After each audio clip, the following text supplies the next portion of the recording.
소개드립니다. 100% 실화 전세 사기 웹툰으로 세입자들의 공감을 불러일으킨 카피라이터이자 웹툰 작가님 우리 루나 작가님이십니다. 아유 안녕하세요. 네, 반갑습니다. 안녕하세요. 반갑습니다. 네.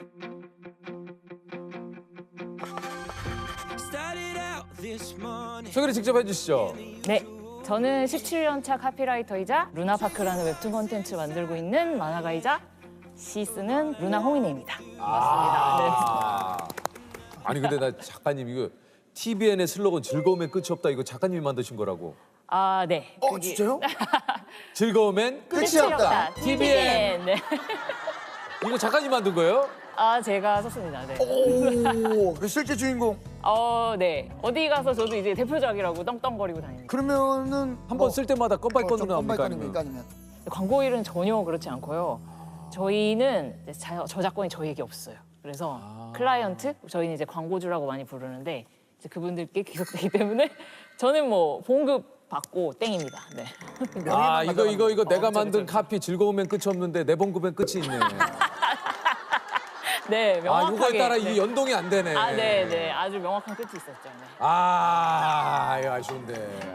하지만 오늘을 비로소 이제 루나 작가님이 오, 네. 이 카피라이터의 그러니까. 주인공이라는 사실을 알게 되네요. 그러게요. 아, 즐거움의 끝이 없다. 너무 쓰길 잘한 것 같아요. 아니 진짜요. 아니 그 외에도 이제 작가님이 만든 카피가 굉장히 많이 있을 것 같은데요.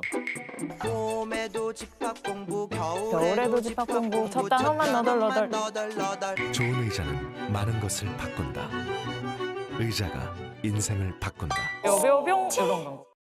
루나의 전세 역전이 전세를 생각하는 사람들이 꼭 봐야 하는 만화라고 네. 하면서 이게 화제가 됐다 그래요. 네, 맞습니다. 이게 어떤 내용인지 좀 소개해 주시죠. 그게 이제 100% 충격 실화 이런 말을 제가 앞에 붙였는데 네. 제가 이제 겪었던 일이고 이제 보신 분들이 처음에 이제 귀여운 그림으로 이제 알기자기 진행되니까 뭐야 이러고 보셨다가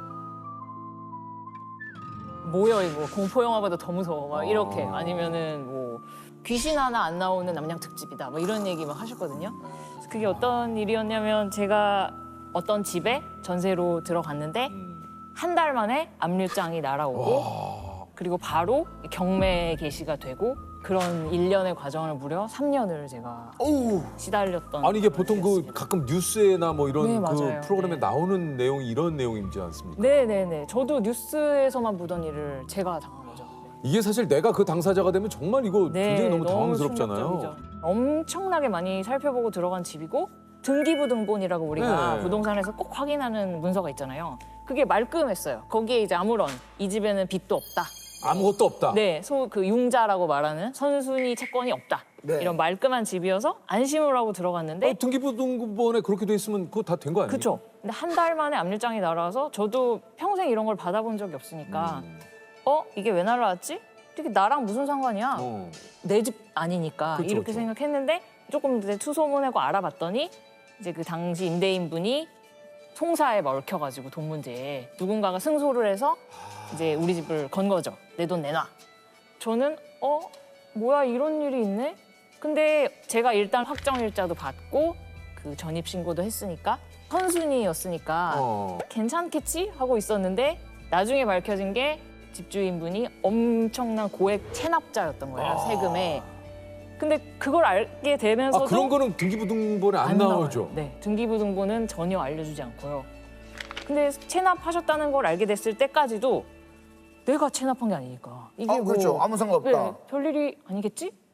그냥 별일이었던 거예요. 왜냐면 제가 입주한 시점보다 앞서 발생했던 세금이었던 그게 거예요. 세금 네네. 체납이. 네, 그러니까 이제 저의 집이 경매에 넘어가면 세무서에서 그 돈을 앞서서 가져간다. 그러니까 한마디로 변제 순위에서 내가 밀리기 때문에 네. 집을 처분해서 판 그 돈이 맞습니다. 세금보다 많으면 다행인데 네네네. 없으면 이제 나는 내 전세금을 날리게 되는 거죠. 그쵸, 네. 그래서 일단은 그 송사 걸린 분이 경매를 걸으셔서 경매 과정이 진행이 됐는데 이런 과정이 굉장히 느리게 진행돼요. 그 경매 통지서가 날아와도 6개월 후에 한다. 그럼 그 피 마르는 6개월을 보내는 거예요. 그러니까요. 근데 집주인분께 이제 연락을 해서 어떻게 되는 거냐. 그러면은 그분은 굉장히 태평하게 아이고 해결하겠습니다. 염려 마세요. 아유 임차인 뭐가 걱정이에요? 뭐 이런 느낌이신 거예요. 걱정은 내가 해야지 당신은 그쵸, 걱정할 그쵸. 필요 없다. 네. 그러다가 점점 상황이 심각해지니까 이제 연락을 점점 이제 피하게 되고 이제 잠수를 타고 이런 과정이 있었고요. 집이 매물이 된 거잖아요. 그러니까 다양한 사이트에 저희 집이 막 올라가요. 뭐 어느 동, 어느 집, 뭐 경매 매물입니다. 이러면서 올라가고 저는 언제 이분들이 왔다 갔지 싶은데 우리 집 현관까지 막 다 찍어간 거예요. 문 앞에까지. 그리고 실제로 이제 퇴근하고 오면 집 앞에 뭐 모르는 분이 서 계시는 경우도 몇 번 있었어요. 경매 낙찰하려고 하는데 집 좀 보여주세요. 근데 저는 내가 내놓은 집도 아니고 지금 그럼- 이상한 일에 엮여 있는데 느닷없이 남을 들여서 우리 그러니까 집을 보여줘야 돼요? 보여주기가 어렵죠. 혼자서 어떻게 해야 돼? 나 어떻게 해야 돼? 이런 생각만 하면서 지냈죠. 네. 처음부터 이게 문제가 그러면 있었던 집이잖아요. 그렇죠. 네. 아니 그렇다면 그 집주인한테 뭔가 우리가 그 세입자로서 뭐 요구할 수 있는 건 없는 겁니까? 근데 이 모든 게 놀랍게도 그분들이 범법 행위를 한 건 하나도 없는 거예요. 세금 체납을 물론 했지만 나라에서는 이제 체납했으니까 집을 가져갈게. 이렇게 착착착 모든 게 법의 테두리 안에 일어나는데 뭐 제가 뭐 고소를 할 수 있는 것도 아니고 뭐 고발을 아무것도 할 수 있는 게 것도 없어요. 아니고. 네. 아 이거 진짜 꼼짝없이 너무 그 집에 사는 거죠. 너무 열받아 죽겠는데 진짜 이거. 아, 네. 집이 집 같지가 않더라고요. 네. 거기 있는 게 죄수 같았어요. 여기 같이 있는 사람.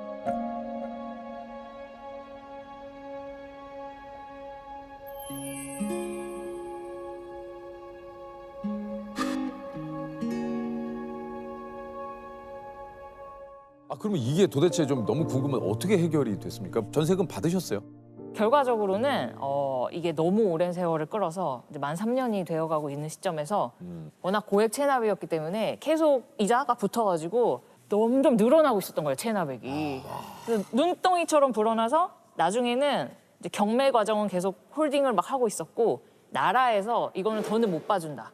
세금 내! 이러면서 그걸 공매를 걸어버렸어요.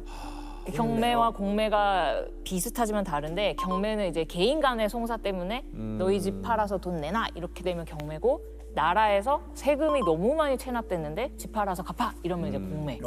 저는 그때도 너무 깜짝 놀란 게 이제는 이제 뭐 더 놀랄 일이 없을 줄 알았는데 집에 또 뭐가 날아와 있어. 그래서 보니까 공매에 넘어간다는 거예요. 이 집이 이제 공매에 넘어가는 네, 거죠? 아니 이미 경매인데 공매에 넘어가? 또 급히 찾아봤더니 경공매 동시 진행도 가능합니다. 아이고야. 그래서 이제 공매에 넘어갔고 근데 거기까지 사건이 치달으니까 이거는 도저히 더는 해결될 여지가 없다. 낙찰을 받을 사람이 이미 없는 상황이었어요. 왜냐면은 이미 체납한 세금이 이만큼이고 제 보증금이 이만큼인데 집값을 넘어서고도 남은 거예요. 그리고 이 집을 누가 사겠어요? 아무도 안 사죠. 안 사죠. 그러면 저는 영원히 그 집에 갇히고 계속 세금은 늘어나고 더는 방법이 없다. 그래서 그때 가만히 누워있다 생각한 게 내가 사는 수밖에 없다. 내가 낙찰받는 방법밖에 없다. 이미 사실은 낙찰받아야 이익 보는 상황이 하나도 아니었고 이미 값이 너무 올라버렸기 때문에 세금이 너무 많이 불어났기 때문에 내가 얼마에 사도 집주인 세금을 그만큼 가져가고 남은 금액을 저를 돌려주는 거잖아요. 그렇죠. 그럼 저는 이미 전세금을 까인 거죠. 그러니까 이제 그걸 이렇게 계산해 보면 이익 보면서 살 수 있는 상황이 전혀 아니다. 그럼에도 불구하고 영원히 이렇게 내가 어떻게 되겠지, 누가 해결해 주겠지 이러면서 6개월, 3개월 이렇게 계속 시간 버틸 수는 보내느니 내 마음의 평화라도 찾아야겠다. 이러면서 제가 공매에 뛰어들어서 제가 낙찰을 받았습니다. 그렇게 끝났죠. 결국 내가 공매로 낙찰받은 네. 피해자가 어쩔 수 없이 나서서 더 큰 피해를 막기 위해서 또 안 왔다. 내가 또 안 왔다. 네. 그럼 그 집에 살고 계신 거예요? 그 집에 살고 있습니다. 아니 근데 그러면 그러면 이거는 어떻게 돼? 이 세금 체납을 미리 알아보려면 네. 이거 어떻게 돼요, 이거를? 개인의 세금 체납 여부는 이제 사생활의 영역이기 때문에 그러니까요. 알아볼 수가 없죠. 타인이 알 방법이 사실상 없고요. 네. 동의를 이제 해줘야 되는데 신분증을 막 줘야 돼요. 본인의 신분증을. 근데 뭐 집주인한테 신분증 좀 주세요. 제가 그거 좀 떼어보게. 이렇게 말할 없죠, 세입자는 없죠. 많지 않고 아니면 국세, 지방세, 완납 증명서를 보여주세요. 이렇게 말하는 방법이 있는데 그 얘기를 하는 순간 뭐야 이상한 사람 아니야? 그렇죠. 까탈스러워. 그치. 우리 집 들이기 싫어. 이렇게 네. 분위기가 돼버리는 거예요. 관계를 나를 다, 의심하나? 예. 뭐 이런 생각 드니까 네. 현재로서 방법이 그런 방법밖에 없어요.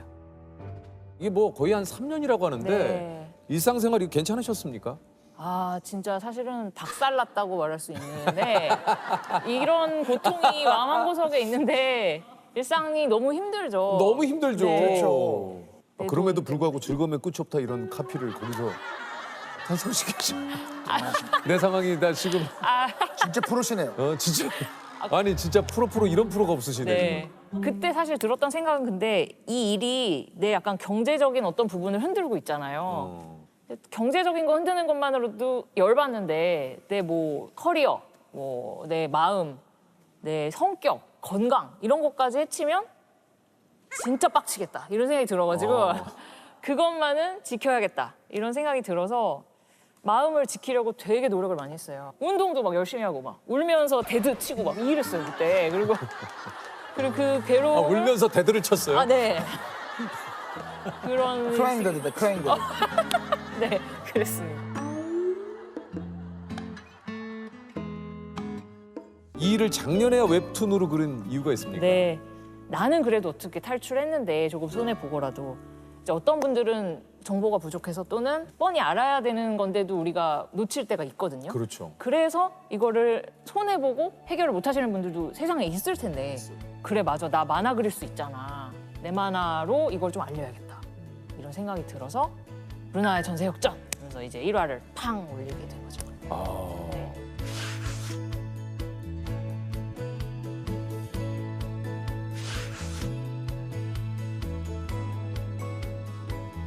저는 이제 하나의 전세 사기 사례밖에 몰랐는데 그거 말고도 세상에는 아니 어떻게 머리를 이렇게 쓰나 싶은 수많은 전세 사기 수법들이 있더라고요. 어떤 수법들이 있어요? 이제 가장 이제 좀 대표적이라고 할 수 있는 게 깡통 전세 이런 말 좀 요즘 들어봤어요. 많이 깡통 들어보셨죠? 전세. 예. 그게 깡통 전세가 뭘 의미하냐면 일반적으로 집값이 있으면 전세금이 한 80%선, 60%뭐 이래야지 이게 말이 되는 거잖아요. 근데 이게 뛰어넘는구나. 뛰어넘거나 같은 금액이거나 이러면 이제 집이 깡통 전세. 왜냐하면 집주인은 자본금 하나 없이 그 집을 손에 넣은 거잖아요. 이런 집 문제가 터질 확률이 굉장히 높죠. 그러니까 경매에 전세금으로 집주인이 집을 산 경우는. 네네네. 나와 계약하는 사람이 이 집값 얼마예요? 그 말만 믿지 말고 내가 시장 조사를 좀 공시지가도 찾아보고 알아봐야 되는 주변에 다른 부동산도 좀 둘러보고 어플도 막 뒤져보고 해서 이 집값이 이 사람이 말하는 게 맞나? 그 신빙성을 좀 내가 체크를 조금 해야 스스로 되는 체크를 좀 해야 돼요. 네, 그런 방법이 있고요. 이제 또 이제 법에 약간 맹점을 노린 부분이 우리가 전세로 들어가면 전입신고 확정일자라는 걸 받잖아요. 네, 그렇죠. 그러면 이제 세입자의 권리가 보장되기 시작하는데 그게 신고한 다음 날 이 길부터 그 권리가 발동이 되거든요. 제가 오늘 전세에 들어가도 내일부터 그 하루를 그 틈을 타서 대출을 받아버리는 거예요. 집담보로. 그러면 나는 분명히 등기부등본 깨끗해서 들어갔는데 용자가 생겨버렸네? 내가 후순이네? 이렇게 돼버리는 거죠. 이야 진짜 대단하다. 입이 떡 벌어지죠. 네. 이거를 그러면 이런 사기를 안 당하려면 어떻게 됩니까? 일단은 기본적으로는 등기부등본 확인하고 전입신고 확정일자. 많이들 이제 상식적으로 알고 계시는 부분. 그건 정말 무조건 해야 되는 일이고요. 계약서에 특약을 놓는 방법이 있다고 하더라고요. 예를 들면 내가 들어간 날 혹은 다음 날 뭐 일주일까지라고도 하시는 분들도 계시다고 하더라고요. 그 사이에 대출 안 받는다. 이 집을 담보로. 만약에 등기부등본에 그 사이에 대출로 인한 변화가 있을 시 계약 무효로 무효가 한다. 된다. 그런 이제 특약을 넣는 방법이 있다고 하더라고요. 이건 충분히 집주인한테 요구할 수 있잖아요. 이 말이 어려울 수도 있지만 부동산 공인중개사분께 말하면 그분은 전문가라 딱 아세요. 이거를 활용하시는 방법도 있습니다. 아니 그 이 웹툰이 드라마로 만들어질 예정이라고요? 네, 그렇습니다. 아, 진짜요? 네. 어이구, 축하드립니다. 아이고 뭐 작가님 그래도 뭐 3년의 오, 마음고생을 야. 또 이렇게 네. 예? 보상을 받으시네요 이거. 뭐 캐스팅이 됐습니까? 아니요, 지금 이제 시나리오 단계고요. 예. 사실은 제가 이제 만화로 컨텐츠로 여러분들께 소개했을 때도 와, 내 마음의 상처가 많이 보상됐다. 이런 생각했는데 드라마 계약하고는 진짜 역전되려고 그러네? 뭐 이런 느낌? 이만큼 괴로웠는데 그래서 좀 더 좋아지려고 그러네? 이런 네. 느낌. 진짜 전세 역전했네? 제목 따라갔네? 그런 생각 요즘 하고 있어요. 또 인생에 또 계속해서 그렇게 안 좋은 일만 있지 맞습니다. 않아요. 자 우리 공통점 한번 네. 드려볼게요. 네. 내 인생을 한 줄 슬로건으로 표현한다면? 제가 근데 악재를 겪었지만 그걸 통해서 또 배운 것도 있고 맞아요. 달라진 시야도 있고 그래서 오늘 같은 이런 유퀴즈 나와서 이런 신선한 경험을 하면서 또 뭔가 또 배우는 게 있고 저는 깨달음에 끝이 끝이 없다. 내 인생의 슬로건. 아, 좋다, 깨달음엔 좋다. 끝이 없다. 깨달음엔 끝이 끝이 없다. 아, 좋다, 좋다.